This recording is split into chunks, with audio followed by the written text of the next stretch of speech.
Sabe, às vezes a gente se depara com umas imagens em textos antigos que são, bem, estranhas, mas ao mesmo tempo muito poderosas. Hoje, a gente vai mergulhar em uma das mais fascinantes delas, a visão do candelabro que aparece lá no livro de Zacarias, capítulo 4. Pensa só, o profeta Zacarias tem essa visão e à primeira vista não faz muito sentido. É um candelabro todo de ouro, com 7 lâmpadas e 2 oliveiras do lado alimentando tudo. É uma imagem cheia de simbolismo, né? E a pergunta que vai guiar a nossa conversa é: qual é a mensagem por trás disso tudo? Então, para a gente entender a mensagem, primeiro a gente precisa entender o contexto. Essa visão não surgiu do nada, sabe? Ela foi dada por uma pessoa específica, num momento bem particular da história. Vamos viajar no tempo para perto do ano 520 a.C. O povo de Israel tinha acabado de voltar do exílio e encontrou Jerusalém e o templo sagrado completamente em ruínas. E a tarefa de liderar essa reconstrução toda caiu nos ombros de um cara chamado Zorobabel. E olha, não era uma tarefa nada fácil.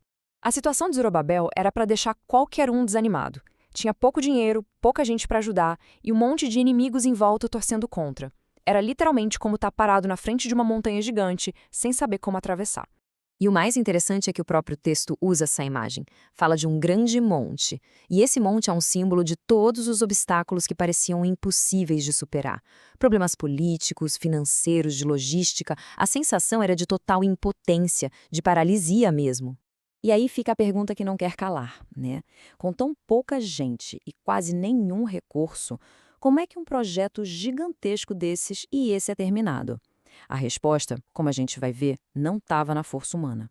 É nesse ponto que a visão entrega sua mensagem principal e é uma das frases mais famosas do livro todo, porque ela revela uma fonte de poder completamente diferente do que a gente imagina. Aqui, a coisa toda muda de figura. A solução para aquele grande monte não era ter um exército maior ou mais dinheiro. A garantia de que tudo daria certo estava no Espírito de Deus.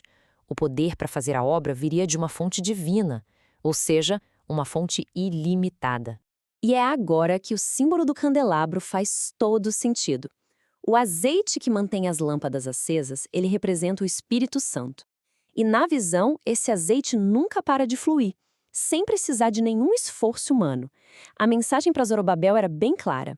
A energia para essa obra não vai acabar, porque a fonte dela não é humana. Certo, a fonte do poder é divina. Mas como é que esse poder chega até lá? A visão dá a resposta. As 2 oliveiras, uma de cada lado, que fornecem o azeite. Isso coloca mais um elemento no nosso quebra-cabeça. Vamos ver o que elas significam. O anjo na visão explica que as oliveiras são os 2 ungidos. Ungido era alguém separado para uma missão especial. Só que a identidade exata desses 2 gerou um bocado de debate ao longo da história. Basicamente, existem 2 grandes linhas de interpretação. Uma delas diz que os ungidos eram os líderes da época mesmo, o sacerdote Josué e o governador Zorobel. Eles seriam os canais humanos por onde o Espírito de Deus agia.